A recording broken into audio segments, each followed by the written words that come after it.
Jack, thank you very much for joining me on the InsurTech Talk. How are you doing? Great. Thanks for having me. Appreciate it so much. My pleasure. Now, instead of me reading from the little bit of a few questions that I prepared for us, or not questions, actually, topics that we'll try to navigate through, how about you make an introduction of what's FrontRace? What do you guys do? Amen. Appreciate the opportunity to speak about what we're doing. Yeah, I'm a serial entrepreneur, and each one of my ventures has really spawned out of the previous one. And so at our previous company, we had a big sales team, and COVID happened. Everybody went work from home. And so we started to develop a new management tool that helped us manage our sizable team, which included, hey, what were people doing each day to be successful? And so in the old days, we all know if you had a really successful person on your team on the business side and you hired a new person, you'd say, oh, go shadow Gilad. He's great. He'll show you what to do, or Bob or Susan or Mike. And, you take a couple of things from each one and go off and, conquer the world. Well, COVID, we're from home. Everybody went home. You can't send somebody, go sit in Susan's living room and figure out what the heck she's doing. And so we had to develop some way to figure out, hey, what were our people doing? Not what they were doing day to day, but what were they doing to drive success? Because everything that was organic in an office environment was now gone, right? And so that tool that led us to a 9-figure exit from that company, it was acquired, was great. We actually then spun out and now made it available to other companies. So standardized it. And so what FrontRace does for organizations, we all know this. On the commercial side, we've invested so much in our tech stack, from CRM to pipeline management to call, conversation intelligence, all these tools. And if you go look at the stats, in the last 40 years, we've added this huge tech stack, billions of dollars. We're no better today reaching forecasting, we were 40 years ago. And we're no better developing our team in its totality. If we have a team of 20 people, 2, 3, or 4 of them are crushing it. And the other 15 or 16 people, we're trying to share what the best people are doing. And we're failing on both fronts, shockingly. And so what FrontRace does is ties together the data you have in your organization, puts some AI analytics, and starts to uncover what are those true drivers of success for your organization. It's really, we believe, the next wave of what someone's tech stack they'll have on the business side of their operations will be. I think that you're the tech stack for the human stack, in a sense. Amen. No, because the way that one of the things that drove me crazy with COVID, besides the distance, the fact that people started working from home, the fact that we became a little bit, not lazy, but we got super comfortable working from home and in this type of isolation. And with that, you don't have the water cooler conversations, which people think that it's a waste of time, but no, it's not just about gossip. It's actually the opportunity to have a conversation about work and the ability to recognize the people that you need to shadow and actually enabling the technology to shadow while you are not there. Yep. That's a power multiplier, or especially, and or see at least bring it back. Totally. When we were in an office, you'd see it happen impromptu, right? Somebody is having a great call or close a great deal, or maybe it goes the other way. Somebody has a bad incident, but learning from that, sharing it, and in an organic office environment, people would see it. It would get shared automatically. As you mentioned, people would talk about it. But now, if that happens in someone's home office or wherever you're working from in an isolated environment, all of it kind of gets lost. The learnings of it, how do we get better? How do we share that? All of it gets really lost. And it's one of the reasons I believe we're still struggling to hit our stride, both because of AI and because we've never really regained our footing on how do we figure out what's working. And more importantly, when you hire a great person, think about this, forget bad hires, but when you hire a great person, they all are like, how am I successful here, right? What do I do to be successful? How do I replicate success? What's worked for you in the past? How do I help you get to the next level? And so those are really hard questions. We serve people up kind of a sales manual or write a client service manual and say, this is how we do it. In reality, that manual is normally very outdated for what happens in the real. I'm trying to remember now. I actually used that quote recently in a certain proposal. I forgot the name. The book is From Good to Great. And James Collin or Jim Collin, something like that. Jim Collins, I believe. Yep. Jim Collins. Yes, thank you. Yep. And basically, if you can do that, enable the good employee become great, that's a thing. It's different. It's a different challenge dealing with the people who are lagging behind. I remember when I was working for big tech companies, they are all kind of drinking the Kool-Aid because which is actually a very important one, because they truly understand that the value of the company itself, especially if you are a tech company, it's all about IP. As a result, it means the quality and the knowledge and experience of your employees, so your engineers or scientists. My first career and my first job in my early career was with Intel. And that was a company, so we're talking about 2005. It's been a few days since then, like 21 years. Or 24? 04, maybe. Yeah. It's a company that created by engineers, for engineers, hardware engineers, semiconductors. And you see how they structure it, from how do we make sure that we keep learning, developing the knowledge, the experience, and if there are laggers, how do we bring them? How many opportunities do we give them so they can move forward and reach their goals and be aligned? Because you always have like the last 10%. Microsoft and Meta and others are very notorious for cutting the last 10%. Okay, guys, Yep. you failed Jack over and over again. The last 10% are out. Yep. The last 10%. Which kind of always makes me laugh now with the AI. And one of the big companies say, oh, we're going to fire now 10,000, 14, 15, 20,000 people. And then you go, isn't that like your 10%? Isn't that part of your, Normal yearly efficiency? attrition. But now, because of you trying to push the AI narrative that is killing, disrupting, and improving and making you more efficient, and without talking about investors, especially retail investors in the capital markets, it may or may not have some sort of an effect. Back to our conversation. But one of the drivers of that is it is an interesting dynamic with AI, which is when we were younger, if a public company did a massive riff like that, their stock would get crushed, and the market would say the management team did not know what the company was doing, right? They overhired, they misforecast, somehow they mismanaged the business, hence we're going to devalue you. We may replace some of the members. Today, in this weird, crazy AI, just like the .com world, in this weird AI world, if you do a significant riff, not only do you save some money, your market cap actually goes up, and the CEOs are being rewarded for doing these massive riffs. And so more are coming, because ultimately that's what drives their valuation, that drives their comp plan. So when the market is now rewarding these riffs, it's a problem.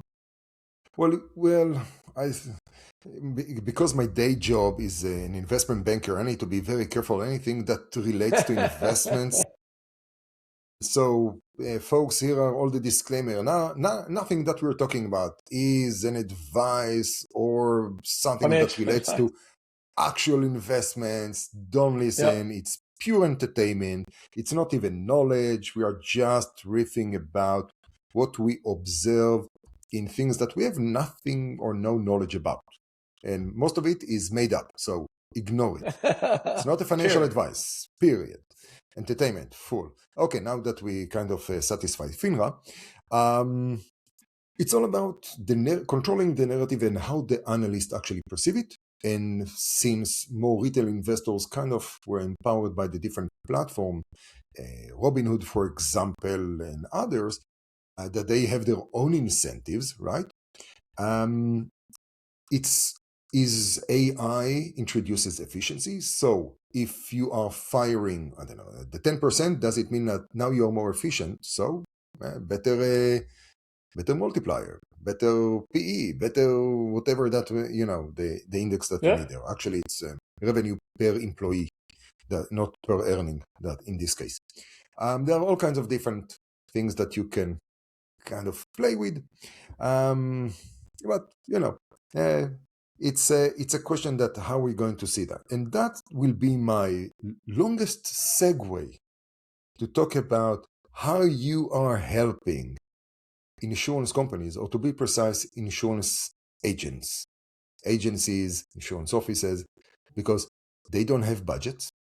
They are not the most tech-savvy organizations. At the end of the day, most of them are small businesses. They may write 10 million gross premium, 100 million in gross premium. However, they are not the most tech-savvy businesses. Yeah, amen. Yeah, we were talking before the show. I think tech and AI has impacted the back end of the insurance industry a lot in processing claims and doing risk assessments. A lot of tech in the back end. And the challenge that insurance has, and honestly most businesses are having, is how do we bring that to commercial side? How do we bring that to help our sales reps, to help our teams be more efficient? And I would just say the following, I believe, is true almost in majority of the companies, certainly in the States, which is you have a set of reps. Let's just say you have 10 reps on your team. 2 or 3 of them are crushing it. They're doing amazing well, the 80-20 rule. And the other 7 to 8 are struggling in some way. So, some are just new. Some have just hit a ceiling. Some need training in some aspect of the process. And it's really hard, as we were talking earlier. How do I train them up? How do I share best of? And what happens, the best people sometimes don't even know why they're good. You know what I mean? Like, it's just instinctual. It's the Michael Jordan effect. I just do it. And so when you try to have them train the other people, that doesn't work either, because they're like, just do what's common sense. And so with FrontRace, what we do for organizations is we put together all the data that you have. So we want organizations to have at least 6 months of historical data. So you need 6 months of data. We'll start to analyze it and start to share what does success look like? What are the exact steps? Not that's in your sales manual. These are the 22 steps we do to close a policy. Normally, the real world, it's double that many steps, right? There's all these little questions that are answered, building relationships. Like, what's the real process to issue a policy? And we'll also look at the things that have turned out bad when we don't win, or when someone goes somewhere else, or they don't sign, or they delay, it goes under a black hole. Why is that? And so that's what we share for organizations. We connect your data, put some analytics on, and start to share why. If you have 2 reps, similar pipeline, similar number of calls, similar activity, why is one outselling the other one by 3 times? And for years in sales, that's been like the magic question. Like, why is Susan outselling Bob by 3x? And we in management make up some answer that makes us sleep at night, but it's totally made up. Susan's she's just a better closer. She's from the industry. She does a better demo. Whatever, we make up something that's not real and not replicable. And so that's what FrontRace does, is fills in the gap of, hey, what is the difference between those 2 people, and how can you replicate it? Well, and then there are things that are outside of that, where she looks better and she's nicer. Could be. It's like, or as my wife keeps telling me, be kind, be nice. Be kind. Be kind. Kind is to other people, but just remember to be nice to people. They don't understand your sense of humor. I think that mainly is about the sense of humor. That would be one of the things I know you're being lighthearted about it, but one of the things AI is bringing to the table are real measures of what have been really qualitative or subjective things in the past.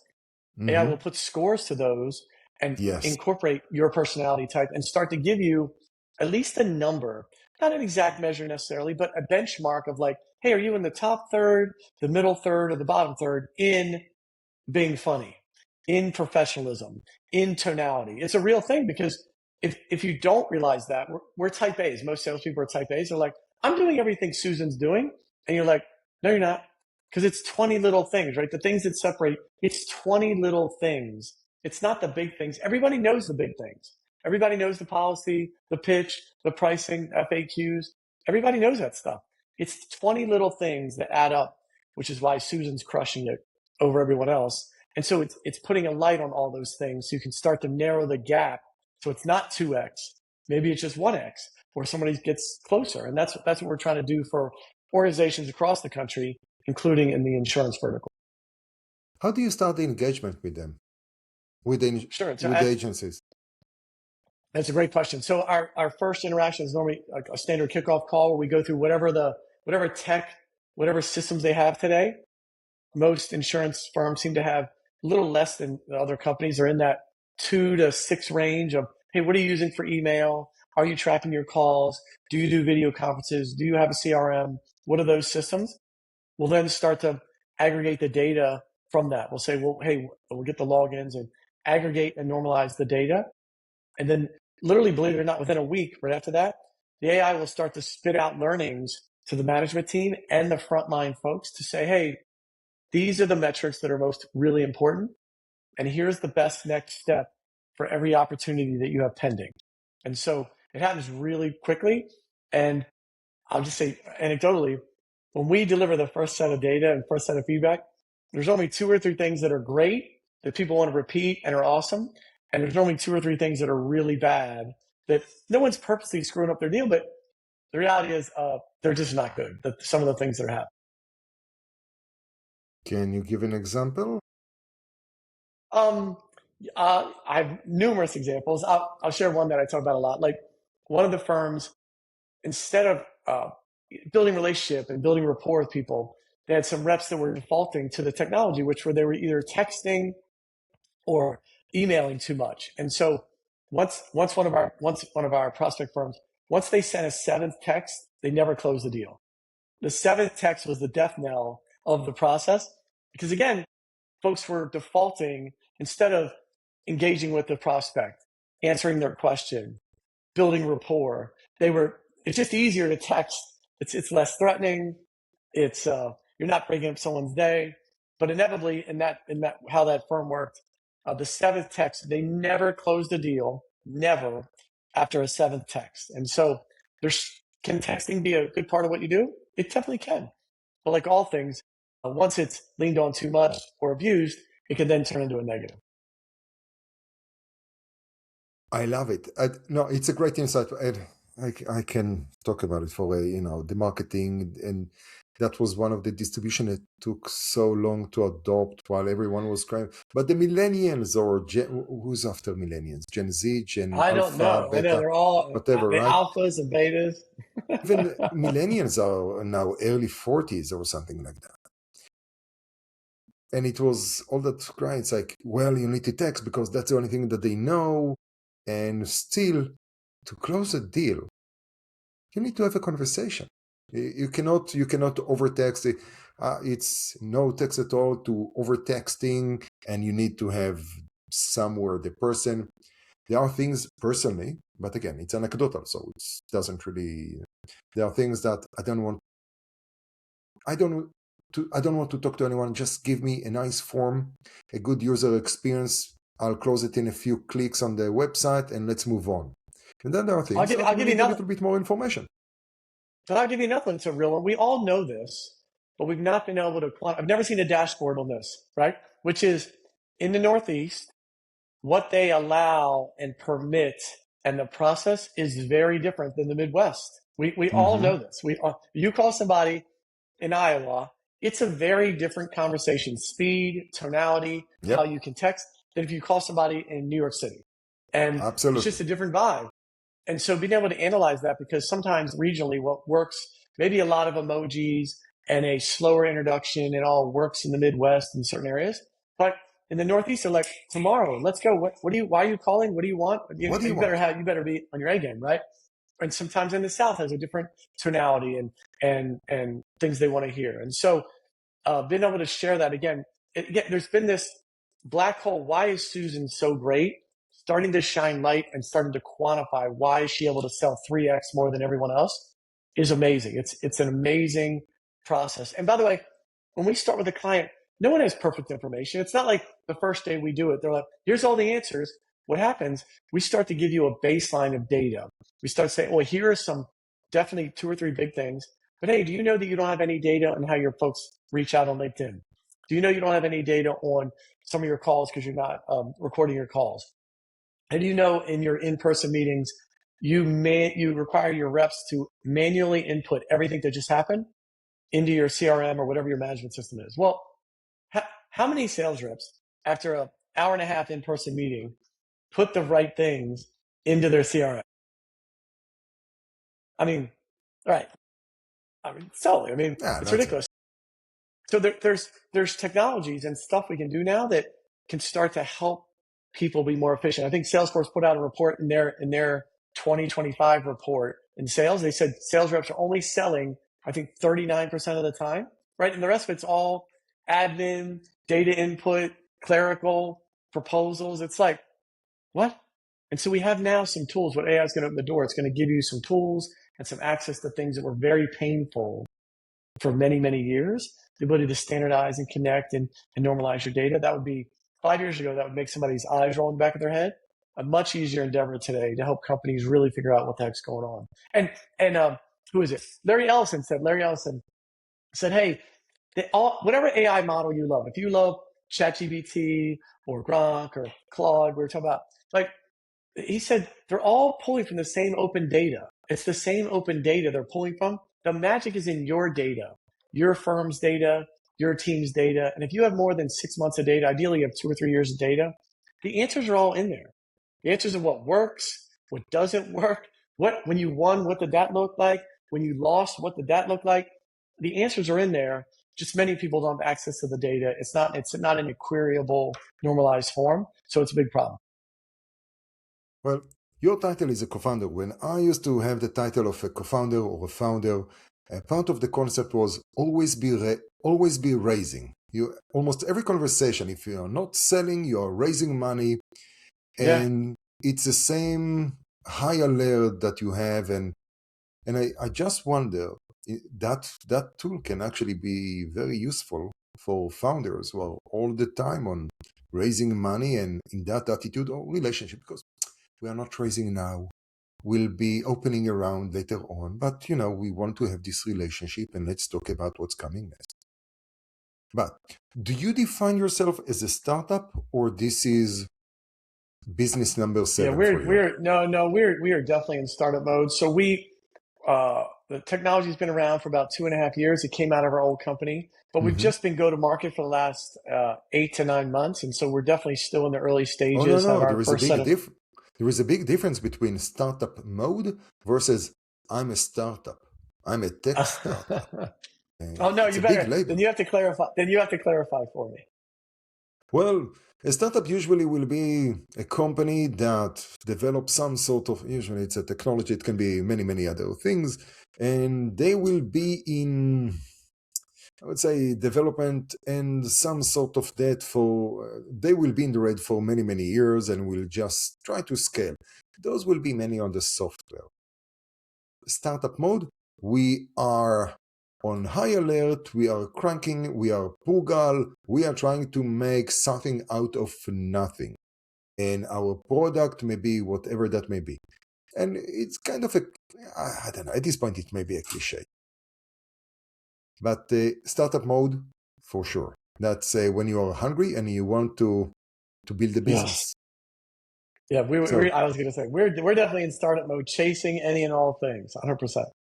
No, building a business. That's the ABC of I would say of this country. It's all about let's build and have these great opportunities to do. And totally agree. No, it's so you're working with small businesses, you're consulting and providing them with your technology. Can you talk a little bit more about your proprietary technology that you offer the different businesses that you? Yeah, the right way to think about it, I'm not on the tech side, but the right way to think about it from a functional standpoint is when we approach an organization, insurance firm or any other firm, we don't replace anything you have. The piece of technology, the little layer that goes on top, whatever systems you have today, it starts to automatically connect and normalize the data. And then we have some proprietary analytics that serve up these learnings. And so folks are like, hey, sometimes I'll just put it in Claude or I'll just use OpenAI. Well, the reality is, Mark Cuban said it best this week. I love a great quote.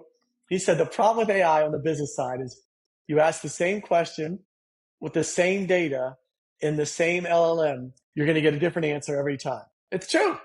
It's true. That's the problem. That is, if it's a complex question, if it's not today's Sunday, it'll get that. But anything that has 2 or 3 layers to it, like, hey, how much did we sell last month with this many activities? every single time. And so that's really the issue. And the reason that is, I'm not the technologist, but the way LLMs work, the joins and the technology, when you start to do multifaceted strategic queries, they don't join right each time. Each time it's rebuilding and not joining correctly. And so we have some technology. One of it's called a metric engine. One of it's called a time machine, where we put some flags in the sand that allows the LLM to work correctly every time. And we track that data over time to give you right answers. Folks are like, of course you track over time. The reality is, in the sales world, it's not that way. Salesforce, God bless, love salesforce.com.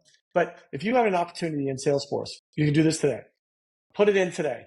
And let's say in 32 days it changes. So now you cut it by 20%. Oh, and then some more things happen. Then it goes back up 10%. Oh, and then some other things happen. You close it 4 months from now for 107% of what the first proposal was put in. You have no way in Salesforce to go back and look at what changed, why it changed, and what were the variables at that time. All you know is it's different. And so being able to track those variables over time and see not only that they changed, but why they changed is some of the magic in the process. It's like, not that it just changed. Why did it change? Did we go up because the CEO got involved? Did we go down because the number of strategic players was altered, or your point of contact left the company? Whatever it is, unless we know what's causing the changes, we're really just flying blind. And so those are really all the things we deliver for companies.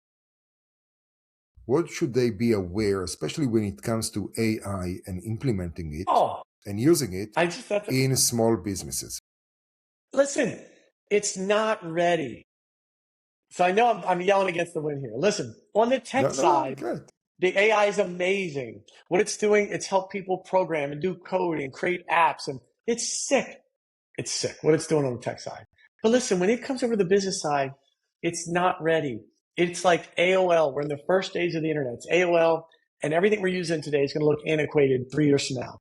It's not ready. An example, I would just give you: Deloitte, big consulting firm, sent out a report last year where AI made up references, made up data. So it hallucinates. It's only 80% correct. Mark Cuban, every time you query it, it'll change the answer. If you push back, it'll give you a completely different answer. And so the thing for most companies to do today, instead of rushing out and getting an AI solution that's going to be antiquated 2 years from now, is getting your house in order. Get your systems in order, your data in order, understand your process. And what I mean by that, understand your process. Listen, everybody on the sales side, again, has a process box. These are the 22 boxes we have to sell. And here's a little diamond, yes, no, and you draw it all out. You say, we meet somebody, then we go to their house, and we talk about the policy, and then we give them the documents, then we contract.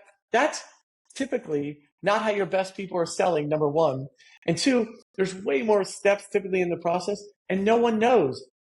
So then someone comes and says, let's just put an agent to it. Let's automate that process. Well, the reason it fails is you're only telling the agent to do 22 steps, and in reality, it's actually 59 steps or 42 steps. And so you can't automate what you don't know. And so, again, getting your data in order, really understanding your process, training up your people. If you go into 2027 by doing those tasks, you're going to crush it with AI. The tools we're going to have in January 2027 are going to blow anything you're using away today. And so most companies aren't ready. They just want to go out and get ChatGPT or Claude and make your emails a little better, create some marketing content, and go. Okay, well, that's not AI in your business. That's just a spell check on steroids. You know what I mean? So to really drive efficiencies, you need to have your data and your processes in order, and that's what FrontRace helps you do. And so then we can plug in different AI tools over the next 5 years. Plug one in, now it's antiquated, pull that one back out, start to measure its impact. That's what we do for companies. That's going to be the critical factor. It's not the AI tool you plug in today, because you probably won't use it 2 years from now. No, that's actually a great value proposition for the different companies, especially those who don't really have, I will call it IT department, or let's call Joe. He knows a little bit computers, and just turning on and turn it. Did you try turning it off and on again, as they say, the IT crowd?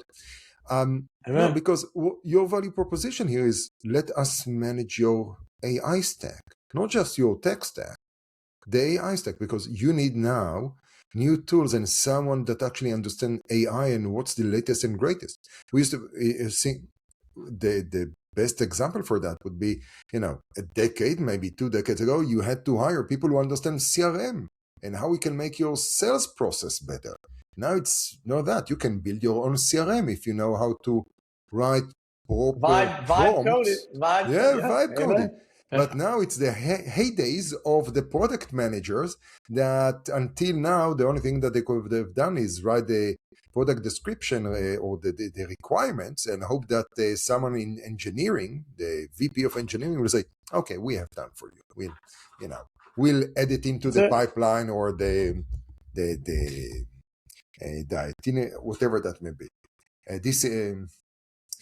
And now you're telling you have all these, let's call it common available skills or tools, and God forbid we'll talk about agentic AI and what's its name, the claw, clawbot, and we're going to do it for you because we know what. God bless you. God bless you. God bless Thank you. you. God bless you. Yes. Because you're up to date, you know how it works, and you can integrate it. It will take a few more years until everyone may be able to do it themselves in the right way and maybe even optimize on it. But at this point, we need someone who knows how to bring in the right tools and keep them up to date for the right task. So many companies, you just mentioned the people part.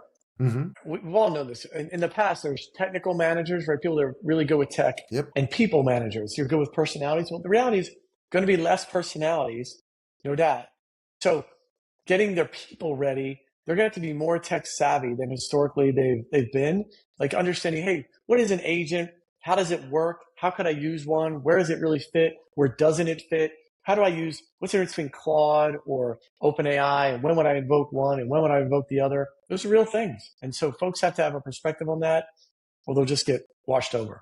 You know what? One of the things that you said, which is, it's very interesting. I would love to see that a result of that experiment. And the experiment is very simple because you count it. You think that you need 27 steps, but actually you need 53 or 57 steps for the entire process.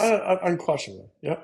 And I would love to see that exercise or experiment that a company will sit down, review the process, understand that it's not 20, let's round it up, 20 steps, because within those steps you have like those micro steps that you actually take, because Susan will send a thank you and will do a small research to understand who is the decision maker and who is the influencer on that decision maker and send them like a small note. And that small search, that's a micro step, but it's very important because she mentioned something that may be relevant for the incentive of the other person, because that's, and adding that into the process and the question, now you have 50 steps that you can replicate by that agent. What we do as sales leaders, we just make that one box: build rapport with client. Build rapport. Absolutely. What? Right. It's a box. Trust and deliver. Yeah. Wonderful. So true. Jack, it was a pleasure chatting with you today. Thank you very much for sharing with us your knowledge of, how the small businesses, those that don't have millions of dollars of budget to build, to buy the big AI or to build their own LLM or a wrapper around LLM or cool, shiny startups, but actually here's a business that provides you value by actually helping you to use AI. And one of the things, listen, we didn't talk about it. If you go to FrontRace.com, upper right, it says join the race. We'll do the initial assessment. We'll give you the data for free. So you don't have to, if you're a small company, you're like, it's got to be, like, we'll literally give you the initial assessment. And then if you want to keep going, you can. And if you don't want to, that's fine. But literally you'll be a million times smarter, no obligation, but it'll tell you, hey, where are you strong? Where are the holes in what you're doing? And what are you ready to do? So you just answered, how should people reach out to you? Who should reach out to you? Yeah. really anybody that's at some executive level in an organization, if you're a team lead, if you're running a client service team, an ops team. And if you're a frontline sales rep, if you want to contact your manager, have them, if you're unsure about how success happens in your company, contact your manager. We'll come do the assessment of your team, and you'll start to, again, have insights. Why are the best people having success? It's the most humbly amazing tool. So you can go to frontrace.com, or you can go to my LinkedIn, Jack Siney, Siney. You can go to my LinkedIn and ping me there. So that's the best way. Jack, thank you very much for your time today. It was a pleasure. Thanks, man. Appreciate it so much. God bless.